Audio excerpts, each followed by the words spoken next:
Hello friend, સ્વાગત છે તમારું અમારી ચેનલ પર। તો સૌને પહેલાં જય બાપ્પા સીતારામ। ગાઈસ, આજે અમે આવી ગયા છીએ ગાય પગલા, જેમનો ઇતિહાસ દ્વાપર યુગ સાથે જોડાયેલો છે કે જ્યાં ભગવાન શ્રી કૃષ્ણ અને બલરામજી પોતાના ગૌ હત્યાનું પાપનું નિવારણ કરવા અહીંયા આવ્યા હતા। અને ગાઈસ, આ સ્થળ આવેલું છે સુરત જિલ્લાના કામરેજ તાલુકાના ધોરણ પારડી ગામની અંદર, અને આ સ્થળ આખું તાપી કિનારા પર આવેલું છે। તો ફ્રેન્ડ્સ, વિડીયોમાં લાસ્ટ સુધી બન્યા રહેજો। આ પ્લેસનો ઇતિહાસ અમે તમારી સાથે શેર કરવાના છીએ અને આ મંદિરના દર્શન પણ કરાવવાના છીએ। તો વિડીયોમાં લાસ્ટ સુધી બન્યા રહેજો। ચલો તો ફ્રેન્ડ્સ, હવે જઈએ મંદિરની અંદર। જય બાપા સીતારામ।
ફ્રેન્ડ્સ, અહીંયા શ્રી દત્ત મંદિર, હિમાલેશ્વર મહાદેવ, શ્રી રાધાકૃષ્ણ, કૃષ્ણ બલરામ, શ્રી બાલ હનુમાનજી અને શ્રી બળિયાદેવનું પણ મંદિર અહીંયા આવેલું છે।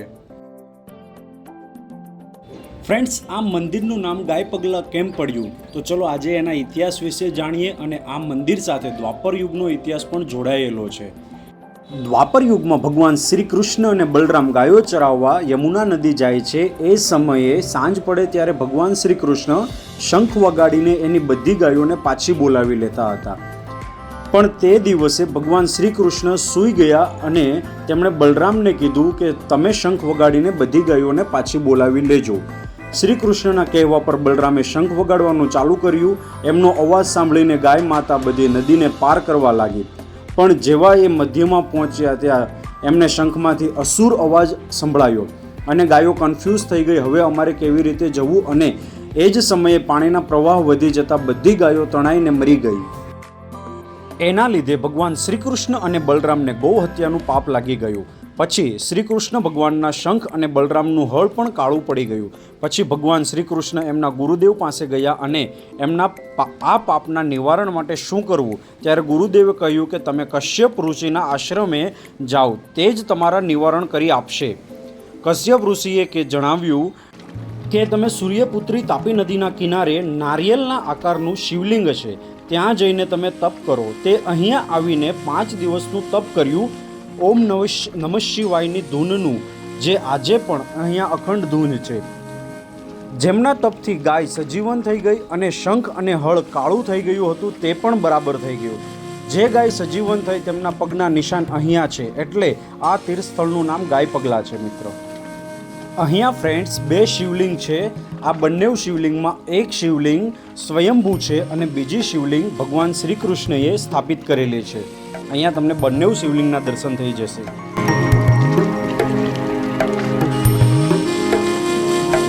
ફ્રેન્ડ્સ, આ વૃક્ષ નાગકેસર કૈલાસપતિ છે। આ વૃક્ષને જોશો અને તેમના ફૂલમાં આવે છે, તે ફૂલમાં તમને 100 કૌરવ, 5 પાંડવ, બ્રહ્મા, વિષ્ણુ અને મહેશ અને શેષનાગ એવું ફૂલ હોય છે, એટલે આને કૈલાસપતિ નાગકેસર કહેવાય છે।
તો ફ્રેન્ડ્સ, તમને આ ગાય પગલા તીર્થ સ્થળનો વિડીયો કેવો લાગ્યો છે કોમેન્ટમાં જાણ કરો, અને અમને કોમેન્ટમાં નવા પ્લેસ પણ સજેસ્ટ કરો.